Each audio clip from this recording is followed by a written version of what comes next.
America's Cannabis Conversation. Good afternoon and welcome to America's Cannabis Conversation. I'm Mark Corsi, CEO and co-founder of the W420 Radio Network. We would like to welcome you to the first of its kind radio program dedicated solely to the exciting and expanding world of cannabis.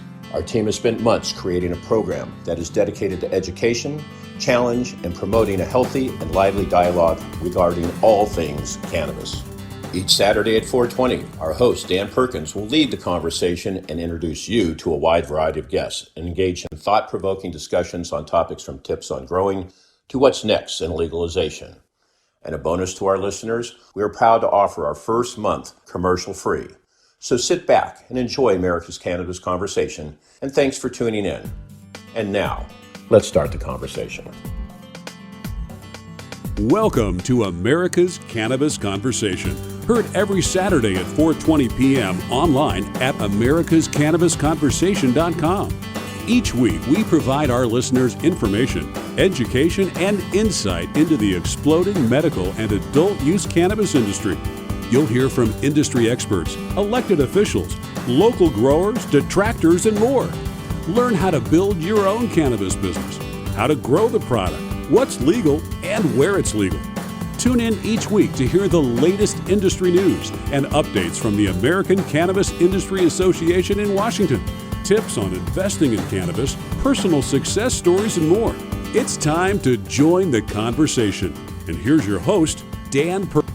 Thank you, Patrick Combs, for that introduction. This is Dan Perkins, your host of America's Cannabis Conversation. I want to take a moment to tell you why we created this network and show. First and foremost, we wanted to educate as many people as possible about what is going on in the cannabis industry. You see, under federal statutes, those in the business of growing or selling cannabis products are forbidden to advertise on radio and TV, so they have a limited voice to tell their side of the story about cannabis. After a great deal of work, we found a way for those people in the cannabis business to have a voice, to tell the public why they're so excited about cannabis. You are listening today to the first virtual radio station in America that will broadcast every Saturday starting at 4:20 p.m. in your time zone solely about cannabis. The aired programs will be downloaded to our website, americascannabisconversation.com, so you can listen to them when you want. We will strive to make the shows informative, entertaining, and quick-paced. We'll have industry experts, dispensary operators, investors, government officials, and more. We are breaking ground, and if you want to consider advertising one or more of our local channels in your neighborhood, your products and services, you can reach us through the website, www.americascannabisconversation.com, and we can grow together. We want to hear from you about what you like or don't like about the show. So go to the website, www.americascannabisconversation.com, and tell us what you think. This is Dan Perkins. Hello, this is Dan Perkins, and this is your cannabis news in 2.5 minutes. Washington, D.C., the Food and Drug Administration, FDA, launched a criminal investigation into the vaping health crisis, bringing added scrutiny to the legal marijuana industry and potentially exposing companies to federal legal action. Albuquerque, New Mexico, the Department of Health for the state of New Mexico has asked a state judge to reconsider a ruling that must allow non-residents to participate in the medical cannabis program. State attorneys say allowing non-residents to participate would encourage the illegal transportation of cannabis across state lines. Fall River, Massachusetts. 2 men who authorities alleged extorted money on behalf of the mayor of Fall River, Massachusetts, from companies seeking to obtain state licenses to operate cannabis retail businesses have pleaded guilty. At least 4 marijuana business owners said they paid a total of $600,000 in bribes. Chicago, Illinois. Chicago's mayor wants the city to ban recreational marijuana stores in the Central Business District, a move that could hurt sales downtown. The mayor is finding significant opposition.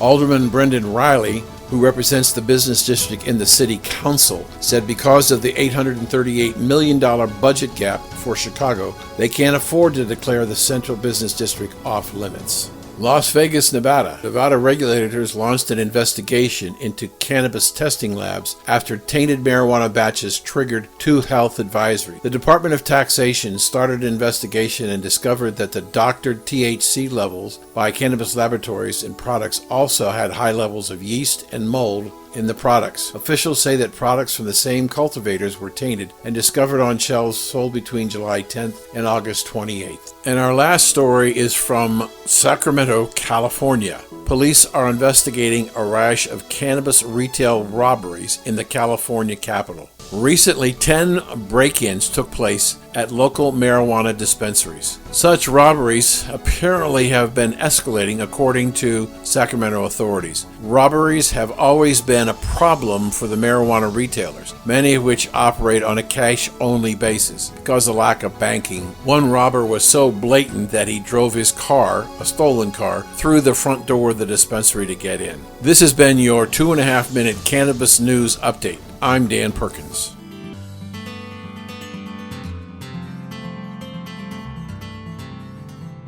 Welcome to our inaugural show, and we're having as our first guest a gentleman that I've had an opportunity to spend quite a few times talking to over the last month or so, Justin Karapetyan, and he is a dynamic individual, very much involved in the cannabis industry.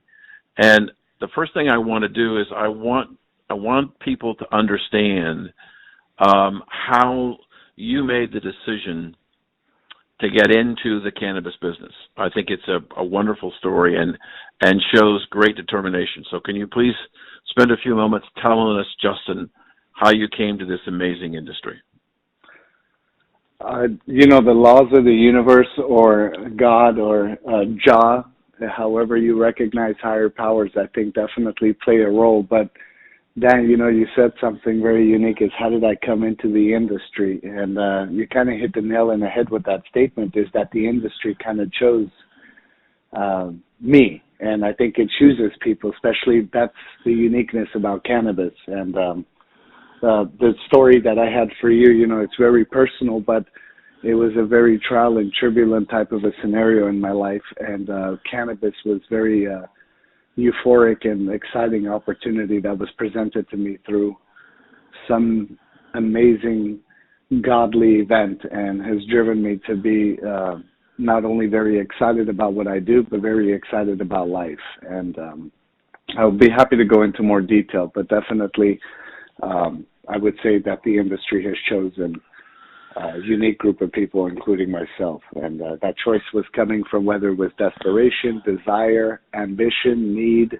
greed, whatever it may be, definitely has transformed into being a very opportunity fulfilling, and definitely a spiritual fulfilling you were, as I recall our discussions, Justin, you were in the retail business, and because of the Great Recession in 2008-9, it really changed your life. But you have taken that opportunity that came to you in 2008 or 9, and I'm not trying to embarrass you. You've built a very significant, multifaceted business around this cannabis situation. And I'm amazed at the things that you've done, and I'm still learning. I don't know them all. But can you give us one of the things we talk about is the people I think they want to get in the cannabis business. And one of the reasons why I wanted you on the show, among many, is that I wanted you to speak to the challenges when you started and got involved with your first dispensary.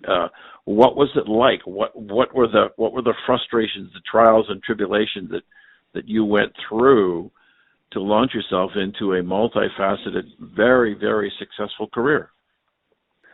Very good question, Dan. The trials and tribulations in 2007, 2008, owning a dispensary was very, very difficult to deal with, because you had one issue was the local police department, then you had the federal government, that was another issue. So constantly you were living in an environment of fear. From the minute you woke up to the second you went to sleep, there was fear that was behind every move. Imagine waking up in the morning and engaging in an activity that you don't know what the result could be. And you knew that the worst result would be prison time. You knew that there was another level of a bad result, which could have been life, because at the time there was no laws or regulations around catering to the industry itself. So definitely, waking up in the morning and engaging in an industry or a business that there was so much uncertainty from a local level to a federal level, and even with family. I mean, you were, frowned upon, because at that time it was still looked upon as you're a drug dealer. And whether you were doing it inside of a retail environment or whether you were just engaging in the industry, I come from a very settled religious family, and they were very unhappy that I was engaging in such activities. At the time, it was frowned upon. And, unfortunately, I had lost my grandmother earlier in those years, in 2008, 2009, and I lost her to diabetes. And I remember my grandmother being a very religious woman, and if the doctor said that, take these pills, they'll be good for you, take these opiates, they'll be fine, but the doctor would never suggest any type of alternative type of medication or any alternative holistic methods. And when my grandma passed, I really had this other sense of passion to continue on, because I knew that if my grandmother was to obtain any cannabis products, it could have helped her with the blood pressure, with her diabetes scenarios that she was going through, with her appetite. And I really had this other sense of passion due to my grandmother's loss to also stick to it. But definitely, you dealt with local organized crimes, you dealt with gangbangers, shot callers, then you dealt with police, then you dealt with federal officers, undercover DEA agents. And when I say dealt with, I know I'm speaking a little bit comfortably, but maintained to try to at least conduct business in a proper manner, to be as diligent and compliant as possible, to not fall into the hands of these authorities that for some weird reason were enforcing laws that were archaic. So definitely a very unique environment. And your successes, you can't gloat about it. You can't feel good about your successes, because the more achievements and the more accomplishments you had, the bigger of a target you became.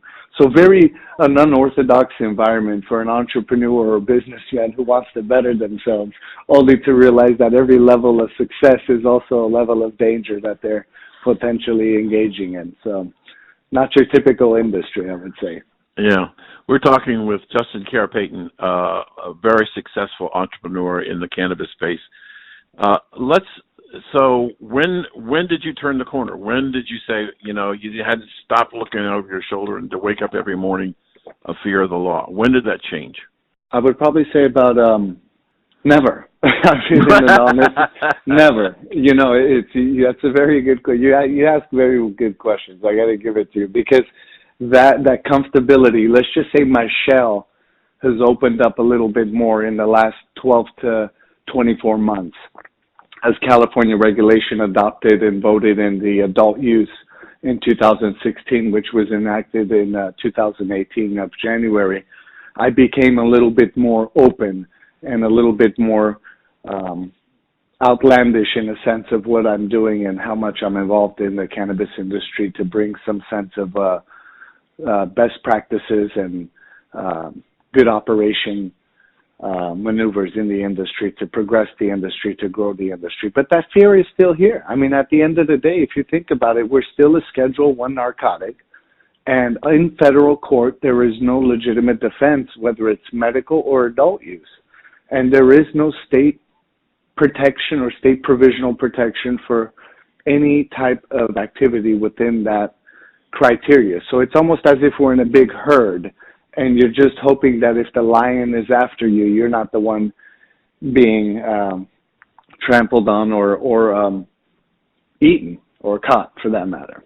So that fear, still, I think, looms around the industry. But definitely, as you see the progression of competitors and the progression of the industry, and you look at the media, you look at the Canadian stock exchanges, and you see the big evolution in what's happening with cannabis, it gives you a little bit of sense of, hey, everything is okay, we can continue to move forward. But in reality, the scope of the dangers are practically still the same, minus some nuances such as local enforcement that have approved and adopted ordinances that allow this business to conduct in a commercial level.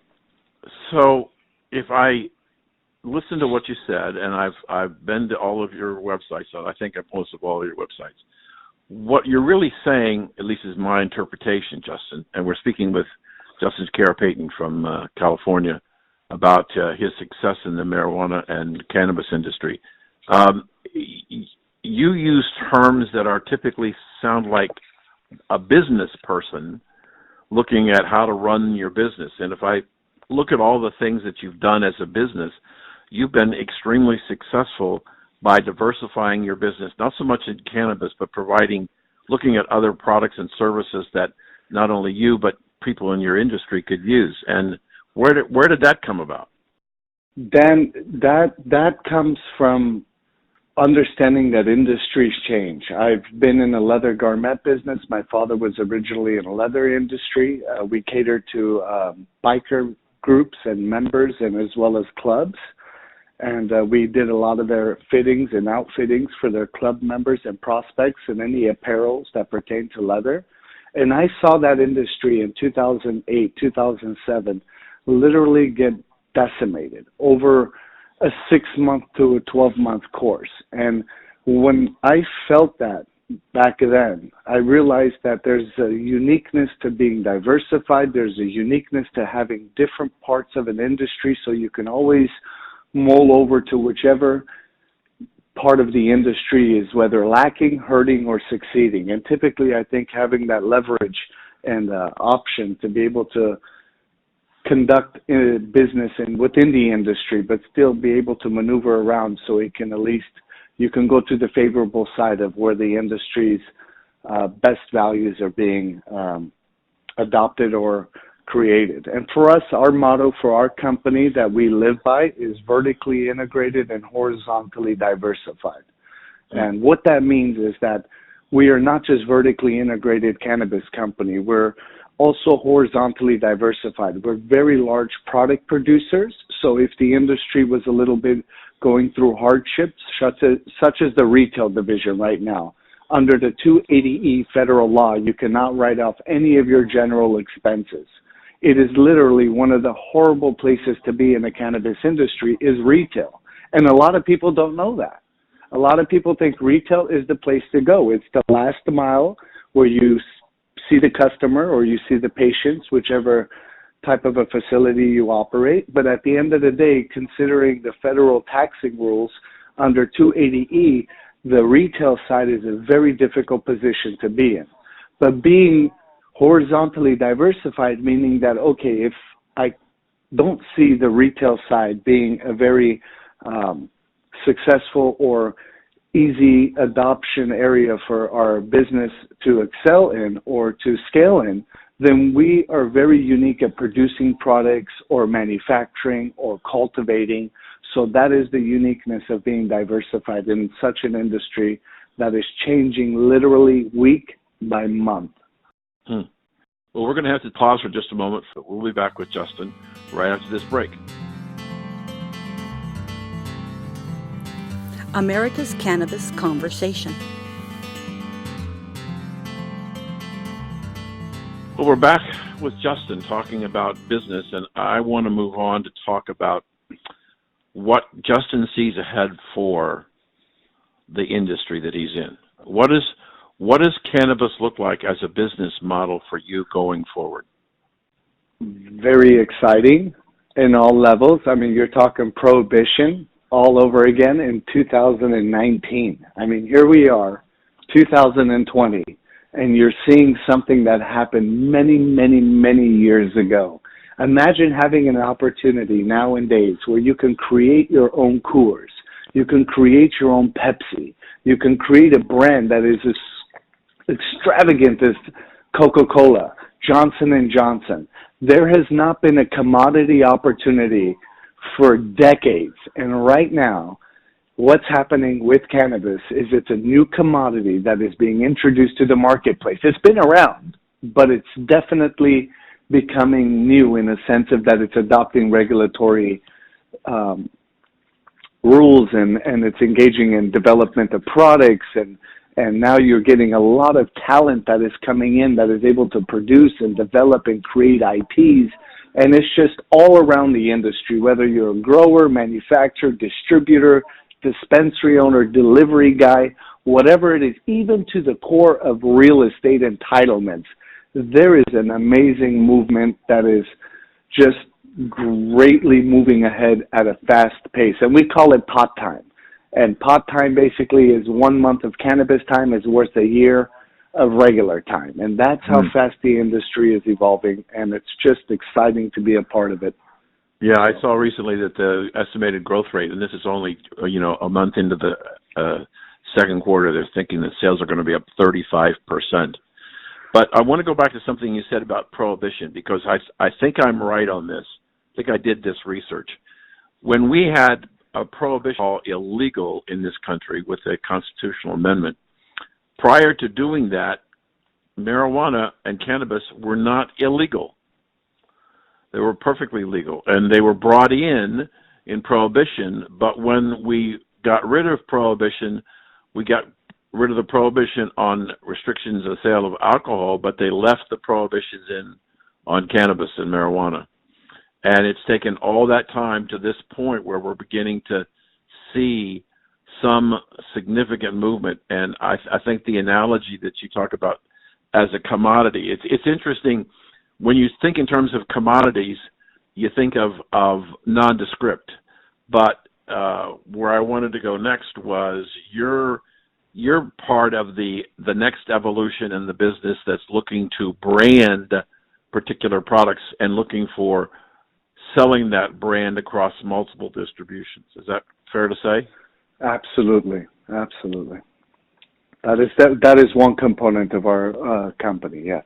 Is branding going to be the biggest part of the business, having established brands like you mentioned, Pepsi and Coke and Miller and all those brands for commodity products? Branding is going to be even more important. If you look at where we're at today, when you're walking through a store, when you're walking through even an e-commerce site, and you can truly see the value in developing a brand that is trusted, that is consistent, that is quality, and that brand nowadays is marked in people's genetics, where when you're walking down the store, by just the talent of some of these marketing, branding, and intellectual property groups is just amazing, where they've embedded this comfort in attaching a person, their personality to a brand, and adopting that and introducing it now into the cannabis industry in its earlier years will profoundly give you definitely a head game above everybody else who enters the sector many years to come ahead. So definitely branding is a 10-year play, I believe. People who are branding now will feel the profound effects of that 3 to 5 years down the line, as some of these brands start to gain traction, start to gain followers, start to build their own community. And whether it's a CBD product, it's a THC product, branding, I think, is going to have to start playing a role, because we've never had that opportunity. Nobody's ever walked in a store recently, really, that believes in a true trusted brand. I mean, there are these brands that exist on the shelves now, but it's just so new. There hasn't been a chance for people to adopt it, to understand it, or to fall in love with it, or even to be convinced that this is their brand or go-to brand. And to have that opportunity and that platform that's so wide open right now is a very unique opportunity for people like myself, as well as people in the industry. We're speaking with Justin Karapetyan, and we're trying to gain from his wealth of knowledge and experience about his time in the cannabis industry. Let me, if I could, extend the brand question just a little bit. It seems to me that one of the things that's radically changed in the last few years is some of those major brands that you've talked about, Coca-Cola, Miller, Budweiser, and others, along with Philip Morris and the other tobacco companies, are acquiring interest in growers because they're looking at infusions of bringing, if you would, a cannabis-infused Coca-Cola or beer or wine or whatever. Is that going to be a significant growth opportunity? Absolutely. I mean, anytime you got these big Fortune 500 companies that are starting to look at this industry and not even look at it or physically and financially getting involved, they're definitely planning for what's coming around the corner. And I think at the end of the day, if you look at consolidation brands and some of these other groups that are uniquely pushing and investing, whether it's in Canada or here, some of the alcohol companies are heavily investing right now in cannabis. It's market share. And you're having a lot of people that are converting from whether using opiates or whether using alcohol or whether using other drugs, are really converting over into cannabis. Cannabis is, in a way, becoming a very therapeutic way of kind of relieving yourself away from other opiates or any other addiction. So cannabis, they used to say that cannabis then was a gateway drug. I still till this day believe that cannabis is the gatekeeper drug. I think it's the one that doesn't make you go to hardcore stuff. I think it's the drug, if you want to consider it a drug, I think it's the gatekeeper of you not having other addictions, such as alcohol, opiates, or any other really intense hardcore drugs that are out there on the streets. But that's the uniqueness of cannabis and the holistic value that I think it brings. And a lot of people who are using it that were alcoholic or did have drug addictions are really realizing that, wow, I'm able to function on this. It satisfies me. It really gets me to think in a unique manner. And the imagination space, station, I say, always explodes when you're on cannabis. It's very unique plant, and your body recognizes it as a vegetable. So it's very much safer than most other things out there. And I think that there's definitely, on the corporate level, some of these companies are realizing that if they don't get in and don't establish themselves with the industry somehow, and at least understanding it, I think they're going to take it to another level. When, if you think of Philip Morris, or if you think of Johnson & Johnson, if you think of some of these R.J. Reynolds, if some of these other large organizations get into it, they're the ones that I believe are going to take it to the next level, where we're really going to see true dosing of cannabis products, measured micro-dosing of cannabis products, as well as a wide range of new, unique, developed SKUs and products that are going to be coming out in the marketplace. So on that question, I think they're not only looking at getting involved, they are indirectly, but do remember there is the federal tension. There is still a Schedule I issue that is facing the industry, and I think that's what's really kept some of these large organizations kind of on the sidelines, just dipping their toes in, whether it's consultants or various other financial officers in their organization that are definitely getting involved to truly understand the industry before they sink their fingers in. Right. We have been talking to Justin Karapetyan about his experience in building a very successful cannabis business. And unfortunately, Justin, for this segment, we're out of time. We want to have you back on the show again. I know you've got a bunch of websites, but if there's any particular website that you'd like to have people look to understand your company, what would it be? Absolutely. www.colas, KOLAS.com, www.colas.com will give an idea about the retail brand that we have launched, which is basically an Apple meets a Starbucks, and www.ccmup.com, that's ccmup.com, and that's a little bit on the management side and various operational services that we provide and do. So thank you so much for joining us today, Justin, and we'll look forward to having you on again real soon. Thank you so much for the opportunity. Very excited, Dan. Let's listen as Dan introduces us to his next guest. Welcome to the conversation, and joining us today is a gentleman that I've had an opportunity to talk with a couple of times. His name is Morgan Fox, and he's a legislative representative, if that's the right term, Morgan, for the National Cannabis Industry Association. Good afternoon, and welcome to the conversation. Yeah, thanks for having me on again. And I'm actually the Media Relations Director, but I work very closely with our Government Relations team here in D.C. Okay, so that's terrific. Thank you so much. We're going to talk about a couple of current events, but we're going to focus this week on specifically the safe banking bill that was passed by the House. Now, there's a lot of people probably listening to this program who, if they're dispensary owners or growers, know what the problem is as far as banking. But I think perhaps a lot of the general public has no idea of what's going on. So, Morgan, if you would just take a moment and help educate the audience about why this safe banking bill is important. Absolutely. So under current federal regulations, it is very, very difficult for banks to be able to do business with cannabis industry businesses as well as ancillary businesses.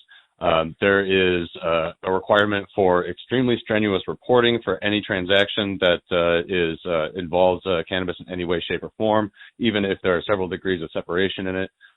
There are pretty significant legal threats against banks that do business with cannabis businesses, both from Department of Justice and Department of the Treasury, that while currently are not being strenuously enforced because of the current Department of Justice policy, are still a threat that most banks aren't willing to take the risk on. There are also reputational risks involved, but the bottom line is that the vast majority of financial institutions are completely unwilling to do any sort of business with the cannabis industry in any way. And this creates a lot of problems. First, that most businesses are forced to operate entirely in cash, which creates a huge public safety problem, not only for the businesses themselves, but for employees who have to be paid in cash, and for tax collectors and other people that are working with those businesses that also have to be paid in cash. To the point where we've seen tax collection offices in several states have stage walkouts because they didn't feel safe having that amount of cash on hand in a non-secured location.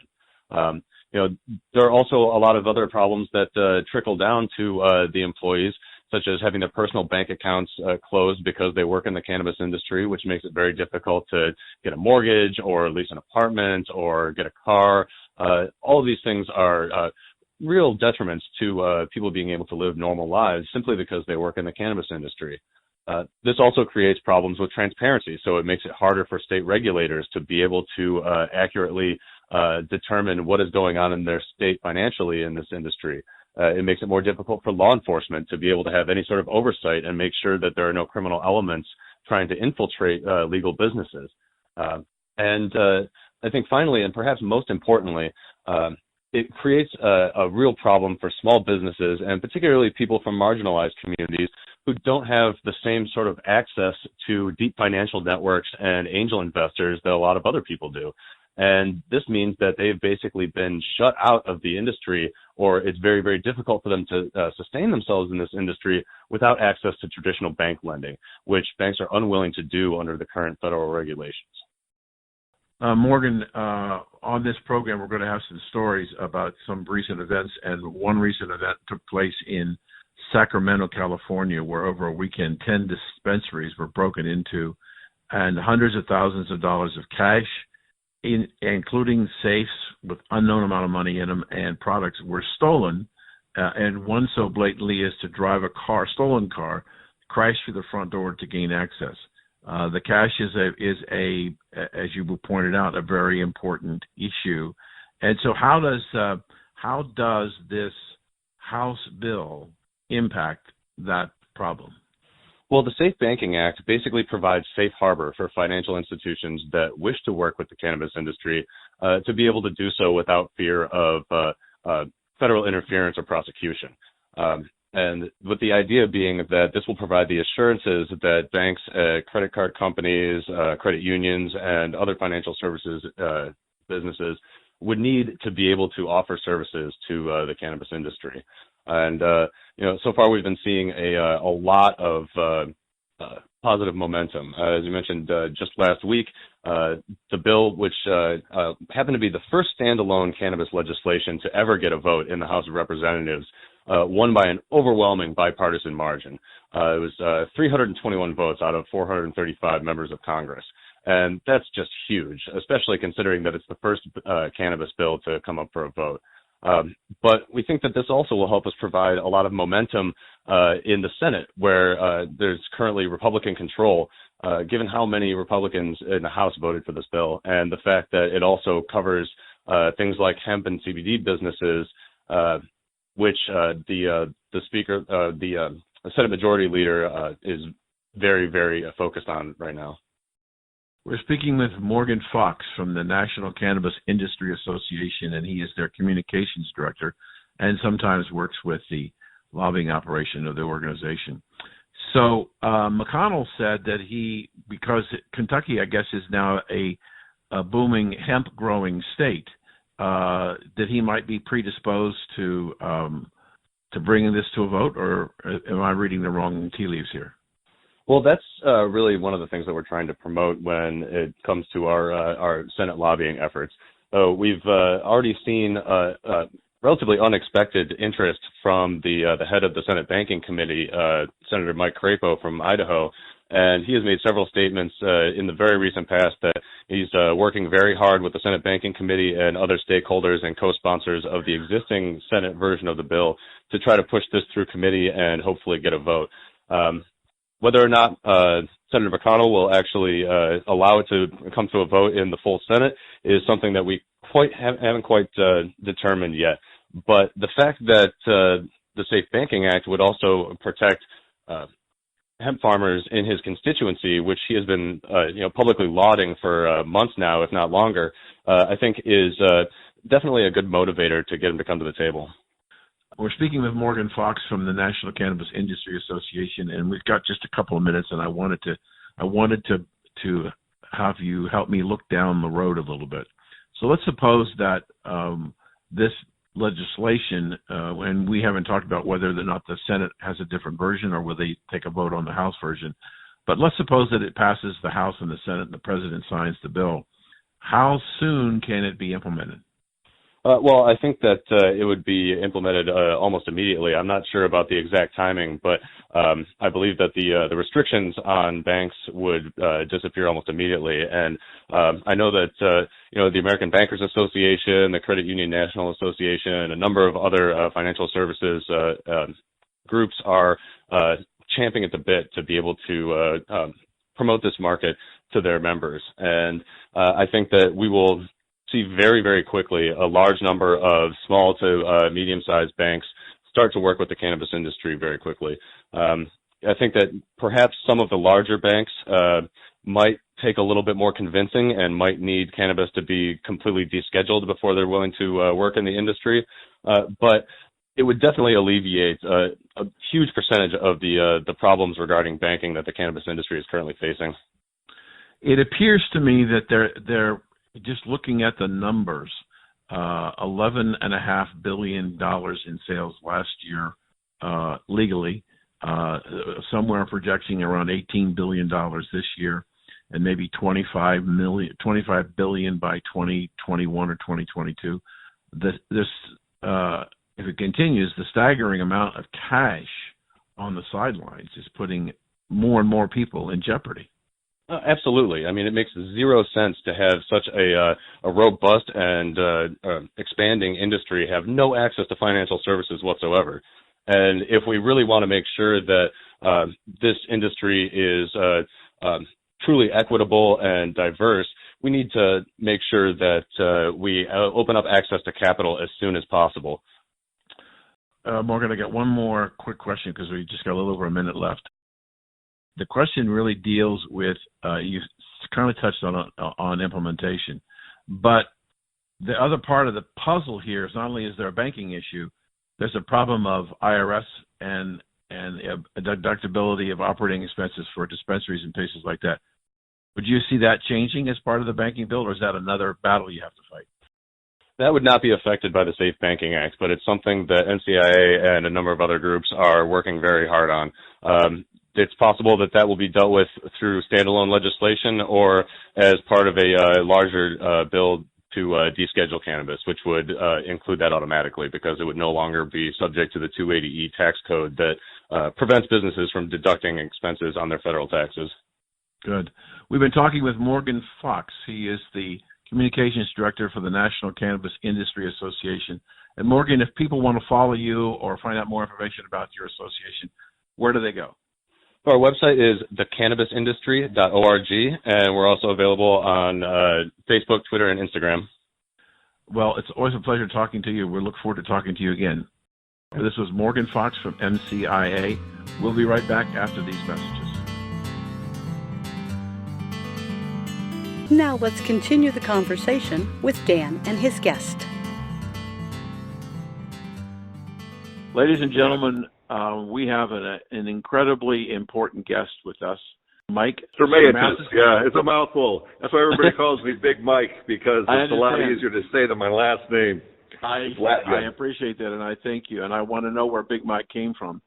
But it's important for our audience to understand that you are one of the pioneers. You're one of the people in this country who was a spearhead behind the evolution of the cannabis industry in the United States.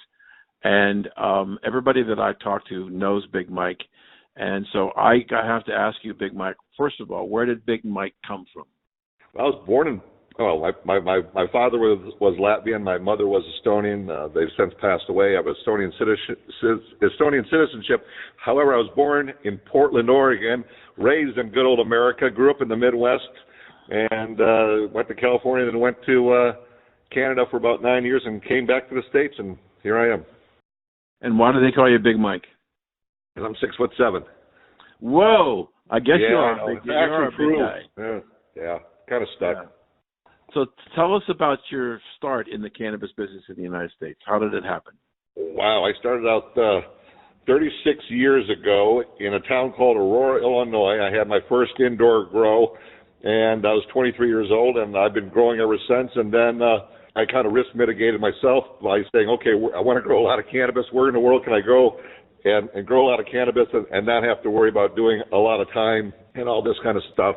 And it was Canada. So I went to Canada, and I started growing, bigger places and bigger operations. And then I was never happy with the nutrients that were being used for cannabis because they weren't specifically made for cannabis. The laws were changing in Canada that allowed for medical marijuana usage at the federal level. And so I got together with UBC University. BC Research was their research arm, and BCIT, which is like the MIT of Canada. And together they had two different licenses that, when combined, would allow me to study cannabis. And so I started studying cannabis and found out I tested roots, leaves, stalks, buds, through all phases of growth, multiple different strains, and figured out what cannabis likes to eat on, I suppose. And then as the research went on, years and years later, I want to preface this first. I had a lawn care company called Turf Pro when I was 19 years old, where it was my own business, and I mixed these tanks full of chemicals and sprayed them on people's lawns and made them green and all this stuff. So I like to say I've been in the grass business since I've been 19 years of age. And I grew up as a farm kid. Yeah, I grew up as like a country kid in Batavia, Illinois. So I worked on farms, and I've always liked earth and plants and all this stuff. And so I knew science always holds the answers, it holds the truth. And so I went to science. And then from there, I started studying with other scientists around the world, going to these seminars that they have, 150 to 200 of the top plant researchers who are on the cutting edge of research, met every year. And so I decided to go one year. I actually wasn't invited, but I went in anyways. And I made friends with everybody. And so they put me on the roster. And every year I would go and I would talk to all these guys.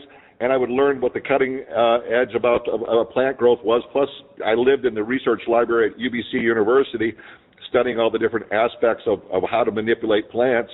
And I put that knowledge and a lot of testing into advanced nutrients. And so then I heard Bulgarian Academy of Science was laying off some of their top scientists. And I went and I talked to them. I said, do you think we can get a license to study cannabis here in Bulgaria? And the lead scientist said, absolutely, I know how to do that. And they would be very, interested in supplying a license for us. We had to go through 6 ministries.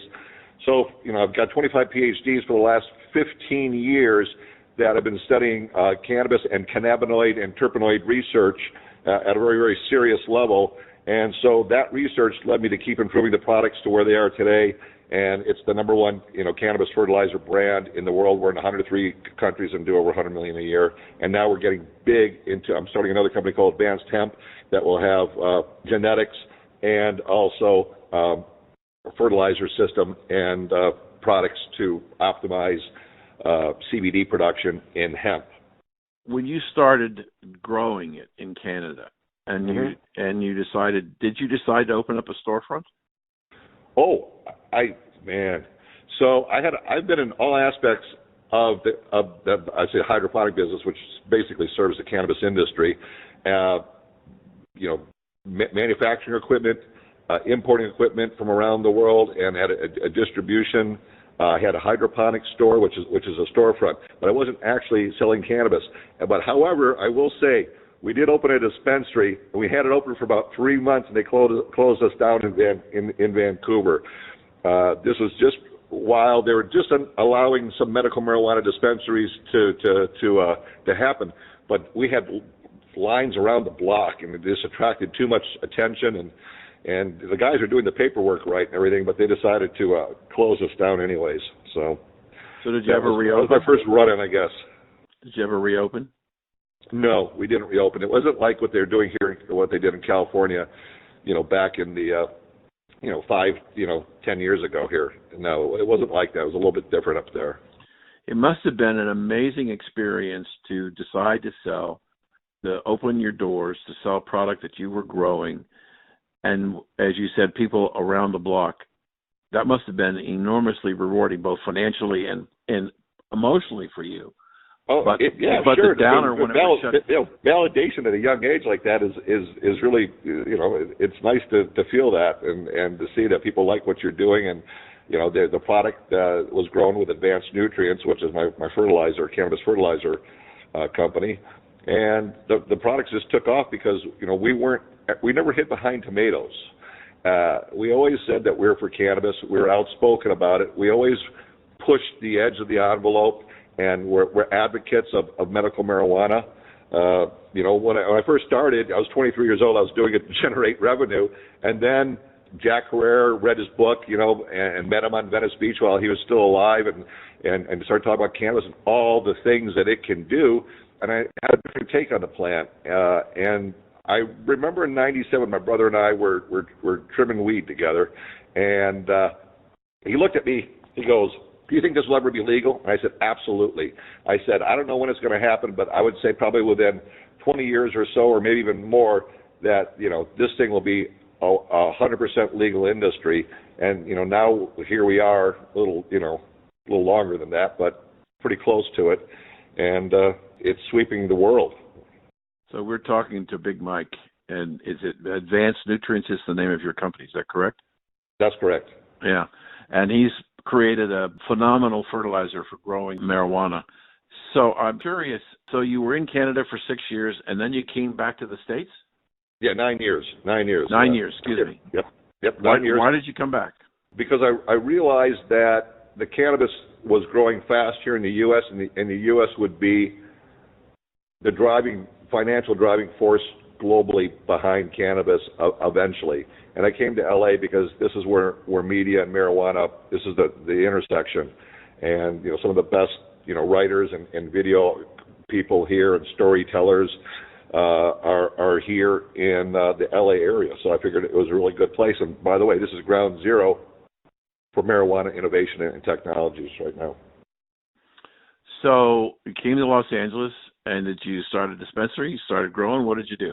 I had Advanced Nutrients, and so I've been selling the nutrient. And it's not just fertilizer; it's a complete system of about, we have 30 different products that manipulate cannabis and take it to its true genetic potential, and every step of the way. So we manipulate the plant in vegetative growth, and then through the 3 different cycles in the bloom phase, all the way from what we call seed to senescence.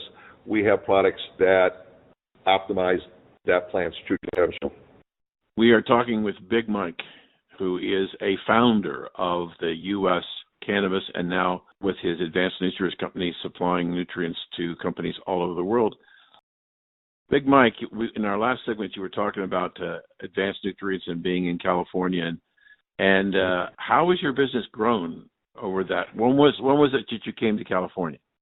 I was living in Bulgaria for about 3 years because that's where my science team was, and I was going back and forth, and this whole thing was catching on, and I realized I had to be here full time.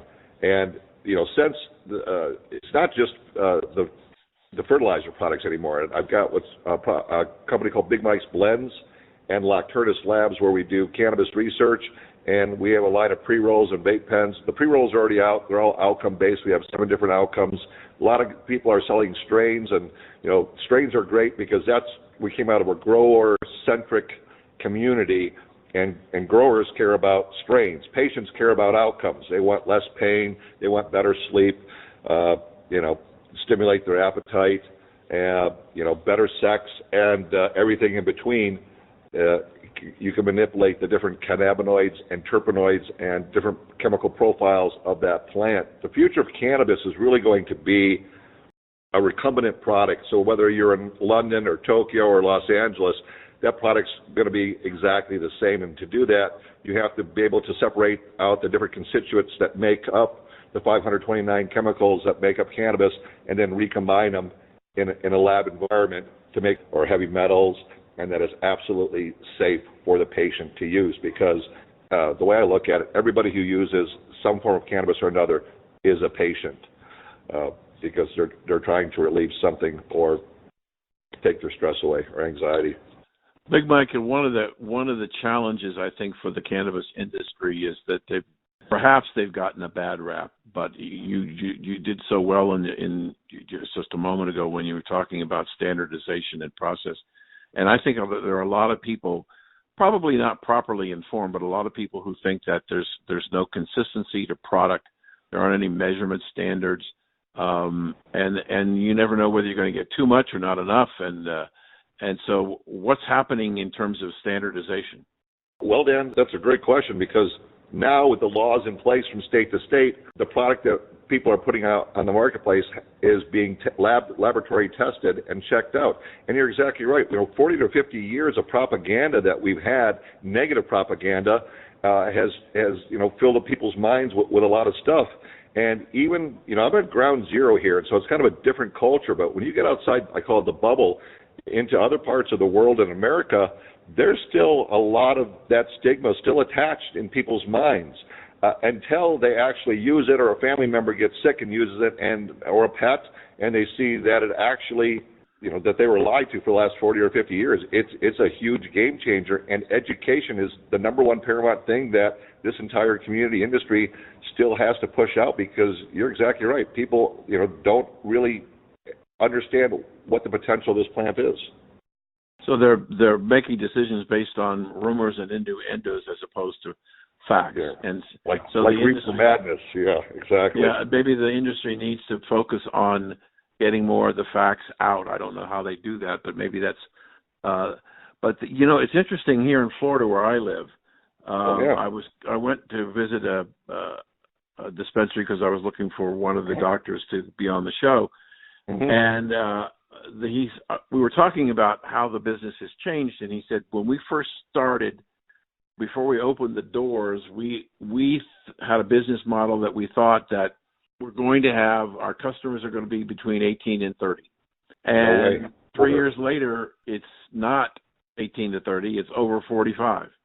You're correct, Dan.